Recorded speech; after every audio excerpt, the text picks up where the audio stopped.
Former WWE and UFC star Ronda Rousey has alleged that WWE superstar Drew Gulak grabbed the string of her sweatpants backstage, making the former WWE Women's Champion feel uncomfortable. We'll let you know all of the details about that. Rousey has also said she hopes Vince McMahon is completely gone from WWE in a new interview. AEW star Eddie Kingston opens up on CM Punk's recent comments about the company, as well as the recent firings from All Elite Wrestling. Bryan Danielson discusses Cody Rhodes' current run in WWE. A match is stopped last night on NXT due to injury concerns for one NXT superstar. Big E opens up about his recovery from his broken neck. The NXT Tag Team Championship match for Stand and Deliver has been confirmed. Details on Roxanne Perez's standing in NXT and if she could be called up to the main roster soon. And AEW star Ortiz undergoes surgery for his torn pectoral muscle.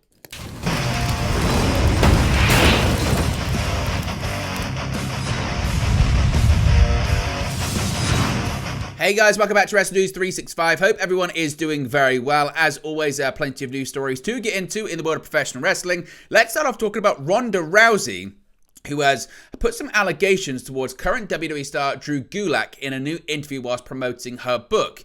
Now, in an interview with News Nation, Ronda Rousey has alleged that WWE wrestler Drew Gulak once, quote, grabbed the string of her sweatpants, end quote, backstage. Rousey was being interviewed about the issues of sexual misconduct within WWE. Now, News Nation has also recently interviewed former WWE star Paul Roma regarding the January lawsuit that featured allegations against Vince McMahon and sexual trafficking and abuse and more, as well as Cara Pipia, who was interviewed about Ashley Massaro. Now, during her appearance last night on April 2nd, 2024, Rousey said the following about the alleged incident involving Gulak. Here's what she had to say. Bruce Pritchard and another one of the writers, and God, I forgot his name. I can't believe I forgot this guy's name. It'll come back to me. But I was standing there, and this guy that I was like barely an acquaintance with grabs the string of like my sweatpants as I'm walking by, and like nobody, like I wasn't even looking at him, you know, and I looked down the hall and I was like, I don't know if I can swear on this. Are you gonna believe me? It's a quote, okay? But this guy grabs the string of my sweatpants and nobody else reacts as if this is abnormal. And he grabs it and he starts going down the hall and I'm just like, what the was that? Like, why are you grabbing the string of my sweatpants? If my husband was standing here next to me, would you feel comfortable like walking up to me and grabbing the string of my sweatpants? And nobody around me acted like as if it was abnormal. Like they're like all the guys around me were just like, you know, this is part of the day. And I'm like, if this guy is coming up to me and doing this kind of stuff to me when there's other people around, like what's happening to these other girls when it's not in a hallway or something like that? So that really put me on an edge to like, not only is this like behavior prevalent, but it's so prevalent that people don't even realize it's a problem anymore. Who was this guy? Dude, I swear to God, I know exactly what he looks like, and I completely am blanking on his name. Is this part of my concussion test? Drew Gulak. Drew Gulak. That's who it was. Yes. Yeah, I went and confronted him later, and I was like, if I ever hear about you putting like your hands on any other woman like this or doing anything like this to me ever again, we're gonna have I'm editing myself all the swear words out, but we're gonna have a problem. And he was like, no, you know, I'm glad that you said something to me. He's really like backpedaled and everything like that. But it just put a really sour taste in my mouth about the culture there and what's considered acceptable and how to touch and treat the women in the hallways and anywhere, but backstage. What do you think of what she said there? Do you think it's going to lead to any possible ramifications when it comes to Drew Gulak? Let me know your thoughts about that in the comment section below. Now, speaking of Ronda Rousey, she's also opened up when it comes to Vince McMahon and his exit from the company. And she has said she hopes McMahon is completely gone from WWE. The former UFC and WWE champion spoke to Rachel Hollis on her podcast regarding her experience working with Vince McMahon and the WWE. Rousey said she found it hard to work for McMahon, McMahon, calling the experience a shit show. She said, quote, "It was a shit show all the time. They would be changing the show until you got out there. So a lot of the time you are doing these matches, but not only do you not have opportunities to rehearse it, but they change it multiple times, cut your time multiple times. All the things you're going to say, they change multiple times throughout the day. It's a constantly changing script and choreography. I got frustrated to the point where I'm like, people aren't being allowed to do their best work." Now, Rousey also said that although McMahon was technically no longer a part of WWE or TKO, she still feels that his little cronies are still running things for him, specifically naming Bruce Pritchard. She said, quote, "Supposedly he's out now because of all the sexual assault stuff that has come out. He's still running it through all his little cronies. WWE needs to completely clean house. This guy, Bruce Pritchard, I've never heard him say a single one of his own opinions. It's just Vince this, Vince that. Supposedly, McMahon is gone now, but I wouldn't be going back to work with them anytime soon because the last time he was gone, he was still running the show. Hopefully, he's completely gone and they are running more responsibly and allowing people to rehearse." Now, of course, Rousey hasn't wrestled for WWE since SummerSlam last year, where she lost to Shayna Baszler in an MMA rules match. Since then, she has worked a handful of matches, including teaming with Marina Shafir against Athena and Billy Starks on an episode of Ring of Honor television. Now, Eddie Kingston has opened up on not only the comments made by CM Punk in his explosive interview with Ariel Helwani on the MMA Hour, but also the talent cuts that we've seen from All Elite Wrestling this week as well. On Monday, there were 10 talent/personalities/wrestlers cut from All Elite Wrestling, and those talents are listed as follows: Anthony Henry, The Boys, Stu Grayson, Dasha Corrette, Gravity, Parker Boudreaux, Slim J, Jose the Assistant, and Jorah Joel. Now, some of the names have publicly commented on their exits from AEW. The releases were brought up to Ring of Honor World and New Japan Strong Openweight Champion Eddie Kingston as he was being interviewed by Adrian Hernandez.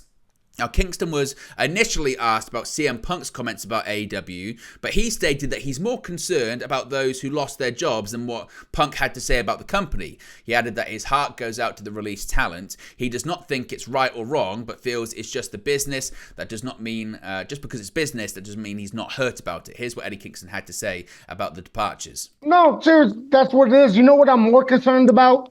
I'm not going to front, are the people who lost their jobs. Honestly, that's what I'm more worried about. You know what I mean? I'm more worried about Dasha, and I'm more worried about, Anthony Henry and Stu Grayson and others who, I'm sorry if I didn't mention your names, no disrespect, but I'm worried about them.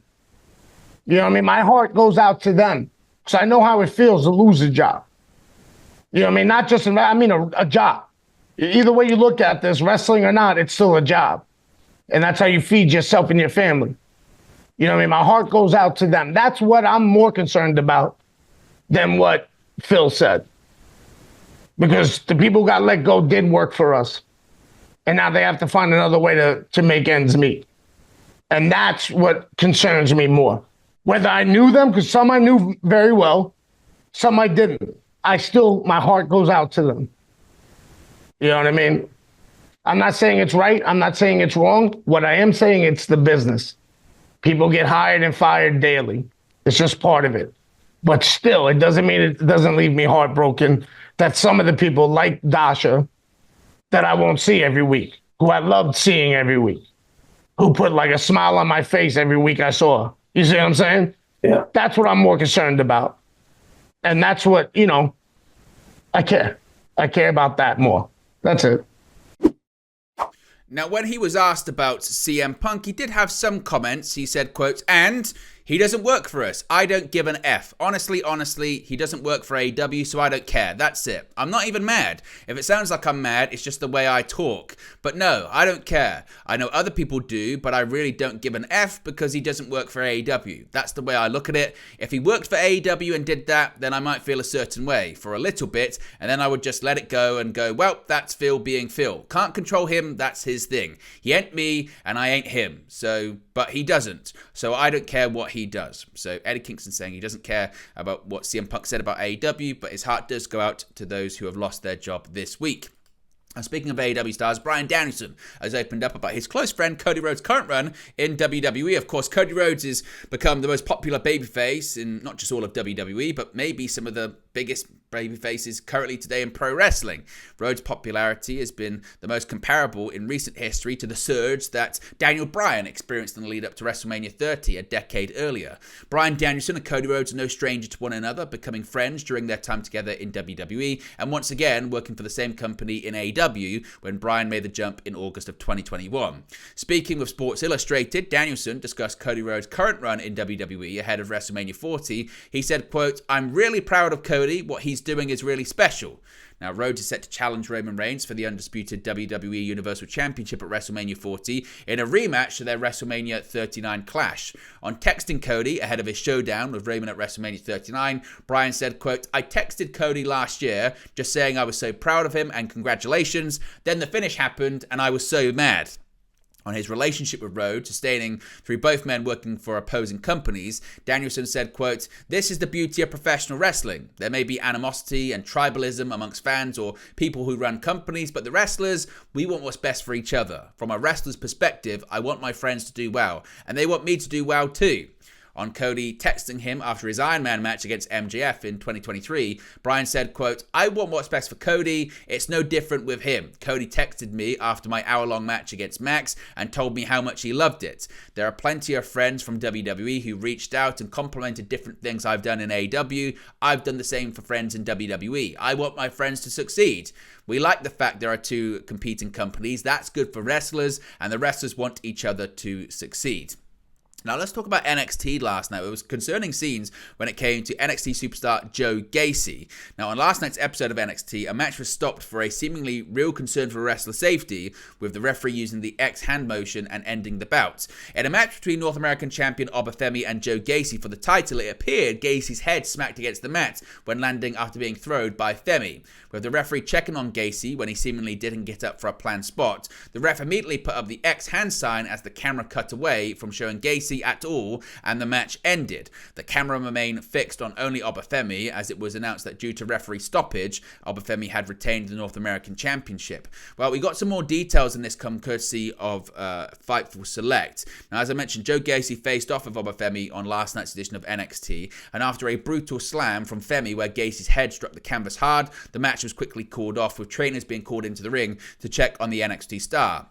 Now, Fightful's Corey Brennan was able to confirm that Gacy's injury scare was legitimate, with the concern being for a possible concussion. Fightful have been told that Gasy was able to walk to the back under his own power, but match graphics and a promo to set up his match with Shawn Spears were briefly put on hold. NXT sources have told Fightful that this was something that threw a spanner in the works, as following the original planned finish, Dijak and Josh Briggs were set to be involved in a segment with Obafemi. However, as a result of Gacy's injury, the segment was filmed backstage on short notice, with Gasy also filming a segment backstage where he said he was fine and asked for the match with Spears at Stand and Deliver. So it has been reported that that match was in the works. It looks like Gacy's going to be okay. Whether or not he's going to be able to compete this weekend, we'll have to wait and see. Now, speaking of injuries, Big E has provided an update on his recovery from a broken neck. Now, New Day member Big E has been out of action since suffering a serious neck injury during a match on SmackDown back in March of 2022, over 2 years ago. While the former WWE champion has stayed in high spirits, there has been little in the way of an update on his possible in-ring return. Ahead of this weekend's WrestleMania 40, Big E spoke with CBS Sports and was asked about his future in the ring. He answered, quote, "I appreciate everyone still asking. C1 is a tricky bone. I broke it in 2 places, something called a Jefferson fracture. So, I'm just trying to make the best decision for myself and for my health. I wish I had a better answer, but unfortunately, I don't have any right now." On if his return to the ring is being up to him or medical clearance, Big E replied, quote, "The great thing is, I think they put me in control of that, and obviously I'm listening to the doctors. They know more than I do as far as my health and prognosis. It's one of those things where my ability to live my life day to day and to be in the gym and whatnot is not compromised at all. But obviously, getting back in the ring, taking bumps, getting thrown on my back and on my neck is a little bit different. I didn't get into this to end up in a wheelchair or worse. I started wrestling when I was 23, and at 23, the idea of being 38, which is the age I am now, feels so far off from the idea of what your life in your 40s and 50s looks like, and feels like an eternity from now. But now those are real things and consequences that I think about. I've been an athlete my whole life. I played tackle football at 7, which I don't know if I'd recommend, but doing that at 7, and amateur wrestling in middle school and high school, so I've been doing physical things my entire life, and I never wanted to leave sports hobbled or crippled. Now at 38, those are considerations of mine, and I just want to make sure that I'm making the best decision for myself and for my health moving forward. So it's just one of the things I want to be smart about. Now, Big E will be a part of the WrestleMania 40 pre-show panel on both Saturday and Sunday. Both pre-shows will be available on Peacock and the WWE Network internationally. Now, speaking of WrestleMania weekend, NXT Stand and Deliver will be taking place this weekend, and now we finally know who's going to be challenging for the NXT Tag Team Championships. On last night's episode of NXT, the teams of the OC, the Latino World Order, and Axiom and Nathan Fraser faced off in a triple threat match in which the winner would earn the right to challenge the Wolf Dogs for the NXT Tag Team Championships at NXT Stand and Deliver on April 6th. The OC secured their spots in the match with a previous victory over Hank Walker and Tank Ledger, while Axiom and Fraser clutched theirs with a victory over the No Quarter Catch crew. The LWO claimed their spot in similar fashion as they defeated OTM. The conclusion of last night's triple threat tag team bout saw Cruz del Toro attempt a splash off the top. Unfortunately for Del Toro, this move didn't go exactly as planned, as Kyle Anderson and Luke Gallows hit a magic killer on him instead. With Axiom then neutralizing Gallows with a dive, Fraser seized the opportunity to nail Del Toro with a 450 splash to seal the 3 count for his team. Following their win, Fraser and Axiom delivered a post-match promo in which Axiom labeled their team to be unstoppable. Furthermore, Axiom vowed that fans will soon see the NXT Tag Team Championship shift into their hands as they defeat the Wolf Dogs at NXT Stand and Deliver. So that match is confirmed for this coming weekend. Speaking of NXT, a bit of an update on a top NXT prospect. Roxanne Perez is once again in the NXT Women's Championship title picture with a new attitude and will challenge for the title at NXT Stand and Deliver this Saturday when she takes on Lyra Valkyria. Fightful Select's Corey Brennan has learned several details on Roxanne's future in WWE. Many have clamoured for Perez to be brought up to the main roster with several appearances already, most notably in back-to-back Royal Rumble matches in 2023 and 2024. Brennan has been told that Perez has impressed major officials in each of her main roster appearances, and her call-up was described as, quote, only a matter of time, end quote. That being said, some in NXT would like to see Perez stick around on the brand for the time being to allow her to continue developing her new heel character, which is said to have blown away officials, with some pushing for a Perez title win at this weekend's Premium Live event. Some fans have speculated that Perez has filled a role that was meant for former tag team partner and rival Cora Jade, who suffered a torn ACL that she underwent surgery for in January. NXT sources tell Fightful Select that this is not completely true, as Jade and Perez were previously planned to reunite as heels prior to Jade's injury. Perez is someone who has been described as professional beyond her years by one source in NXT, while another noted that the sky is the limit for the 22-year-old. And finally, we have an update on AEW star Ortiz as he's undergone torn pec surgery. AEW star Ortiz is on the road to recovery after undergoing surgery for a torn pec. In an Instagram post on Tuesday, Ortiz revealed that he's undergone successful pec surgery. He wrote, quote, "Pec surgery was a success. Cue up Rocky training montage." Ortiz actually discussed the injury during an episode of Isaiah Cassidy's vlog that was uploaded over the weekend. He said, quote, "It was just from a clothesline. I tore my pec from a clothesline." Now, when asked how long he would be out of action, Ortiz said the expected recovery time is 4 months. He hasn't wrestled since teaming with Eddie Kingston in a loss to Bryan Danielson and Claudio Castagnoli on an episode of AEW Collision in January. He was supposed to be in action for Ethan Page's Alpha One Wrestling in Hamilton, Ontario, Canada in March, but due to his injury, Ortiz appeared as a commentator and a special guest referee instead. But there you go, guys. Latest pro wrestling news for you. Be sure to smash a like on the like button. Be sure to subscribe, bottom right hand corner. As always, let me know your thoughts in the comment section below, and I'll speak to you again very, very soon. Hey guys, thank you for watching, listening, streaming, or however you come across this video today. Be sure to click on the video on the right there to watch our next video, or click the bottom there to subscribe, or the bottom right hand corner. Thank you very much, and I'll speak to you again very soon.